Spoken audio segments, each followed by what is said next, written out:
Shalom, Jemaat Kia Condrokusumo.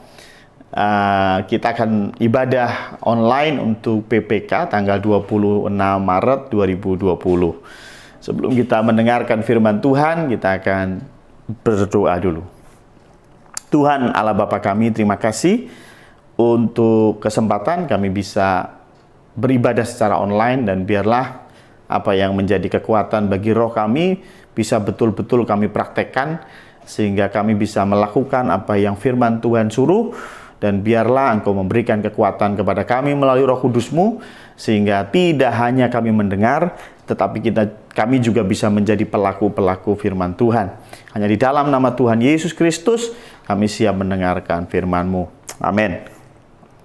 Hari ini, PPK dilakukan ibadah secara online, dan ini pertama kali, dan saya mau ambil ini dari ayat 1 Timotius 5, ayat yang ke-8. Tetapi jika ada seorang yang tidak memeliharakan sanak saudaranya, apalagi seisi rumahnya, orang itu murtad dan lebih buruk dari orang yang tidak beriman. Ya. Ini surat Timotius, ini ditujukan kepada, surat Paulus yang ditujukan kepada muridnya, yaitu Timotius, yang saat itu mendapat tugas khusus untuk membenahi gereja. Di gereja ini problem utamanya adalah janda. Waduh ya, ini janda ini jendes kalau katanya Pak Pur ya. Dan janda ini masalahnya di mana? Janda ini tidak semuanya janda miskin. Rupanya ada janda kaya, tapi ada juga janda miskin. Janda miskin, Rasul Paulus bilang harus disupport. Ya, janda kaya nggak usah disupport, bahkan perlu ditegur. Ya. Ini konteksnya. Nah, janda miskin pun sebetulnya tidak semuanya jandanya ini nggak punya saudara. Ada banyak janda-janda miskin yang sebetulnya punya saudara, tapi sanak saudaranya nggak mau memperhatikan, sehingga keleleran gampangnya ya. Janda-janda ini akhirnya tidak ada yang urus. Nah, di dalam konteks itulah Rasul Paulus mengatakan bahwa tetapi jika ada seorang yang tidak memeliharakan sanak saudaranya, apalagi seisi rumahnya, orang itu murtad dan lebih buruk dari orang yang tidak beriman. Ya. Iman tanpa perbuatan adalah mati. Jadi iman harus kita lakukan. Ada action yang harus kita lakukan untuk membuktikan kita punya iman. Hari ini kita belajar bagaimana kita harus memeliharakan seisi rumah dan sanak saudara. Hari ini kita ibadah online tidak lain tidak bukan karena adanya isu corona, adanya masalah virus corona, adanya Mbak Corona yang sedang merajalela. Dan setahu saya, sampai dengan saya update hari ini, sudah ada 6 kalau nggak salah di Semarang ya yang terkena positif corona, dan itu membuat kondisi semakin tegang ya, sehingga ya kita harus berhati-hati, bahkan ibadah pun harus online ya. Tetapi yang saya khawatirkan bukan masalah coronanya ya, oke lah, penyakit itu saya paham ya, tapi yang lebih saya khawatirkan adalah efek ekonomi di balik itu, efek keamanan ya, efek politik yang akan terjadi ke depan ya. Ya, yang pertama akan kita rasakan adalah jelas ekonomi. Coba bapak-bapak, sekali lagi ini ibadah PPK ya. Bapak-bapak lihat bagaimana jalanan sepi, toko tutup. Saya nggak tahu apakah Anda semua juga sudah kena dampaknya, tapi pastinya sudah ada dampak yang kita lihat.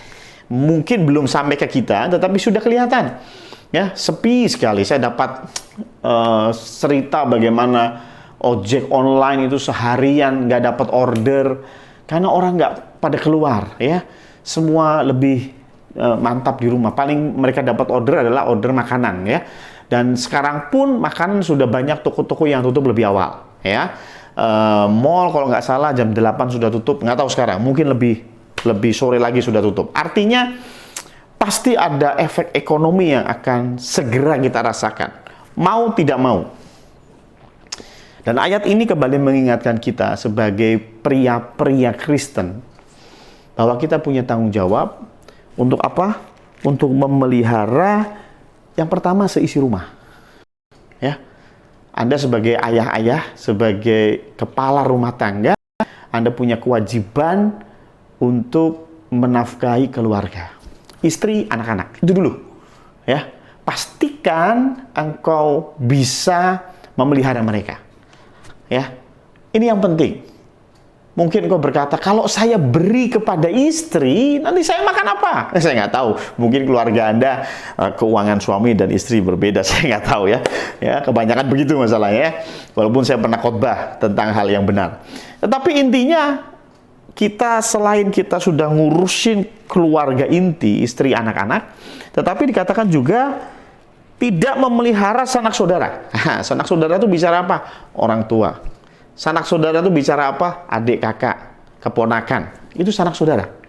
Coba perhatikan kanan kirimu, saudara-saudaramu, apakah mereka juga kesulitan dalam segi ekonomi? Kalau mereka kesulitan, pertanyaan berikutnya, maukah engkau bergerak untuk tanda kutip memelihara mereka, untuk support mereka, untuk bantu mereka? Mungkin engkau akan bilang, la ilah Pak Pendeta, kita aja makan susah. Saya juga nggak tahu bulan depan kita bisa makan atau enggak. Saya nggak tahu bulan depan saya gajian apa enggak. Ini perusahaan udah tutup dan lain sebagainya. Tetapi firman Tuhan bilang, iman tanpa perbuatan itu mati. Dan perbuatan yang paling jelas apa? Ya kepada saudara-saudaramu. Ya, perhatikan apakah ayah dan ibumu masih bisa makan. Perhatikan saudara-saudaramu, adik kakakmu, keponakanmu. Apakah dengan kondisi ekonomi yang seperti ini, ya mereka tetap bisa hidup dengan baik atau mereka perlu bantuanmu? Ya, saya harap pria Kristen bisa mulai bergerak. Kita tidak hanya sorak-sorai di dalam gedung gereja, tetapi kita mau mulai berkiprah untuk keluarga. Itu dulu. Keluarga tidak hanya bicara tentang keluarga saudara, tetapi dalam konteks lebih luas, gereja itu juga keluarga. Ya, perhatikan, adakah teman-teman kita yang satu gereja, yang tiap minggu ibadah bareng, tetapi saat ini mereka sedang kesulitan? Ya, bantulah mereka. Anda yang punya berkat lebih, bantu mereka. Jangan pernah berpikir, lah terus nanti saya bagaimana? Ini kan tabungan saya untuk masa depan saya. Kalau engkau kaya seorang diri, buat apa? Ya, lebih nikmat kita menikmati bersama-sama. Ya, ada banyak kesempatan yang Tuhan buka sebetulnya ketika ada kondisi yang tanda kutip gelap ini. Kenapa? Karena Tuhan izinkan kegelapan datang supaya terang bisa terlihat lebih jelas. Amin. Ya. Engkau bilang ini kondisi yang gelap, kondisi yang suram. Jangan takut, karena kondisi yang suram membuat terangmu akan jauh lebih kelihatan. Inilah waktunya kita bisa menjadi berkat.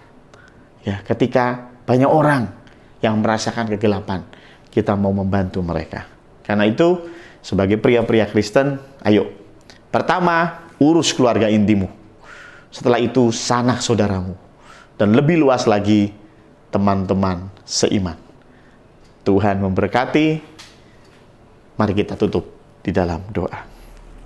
Tuhan Allah Bapa kami, terima kasih untuk firman yang kami dengar.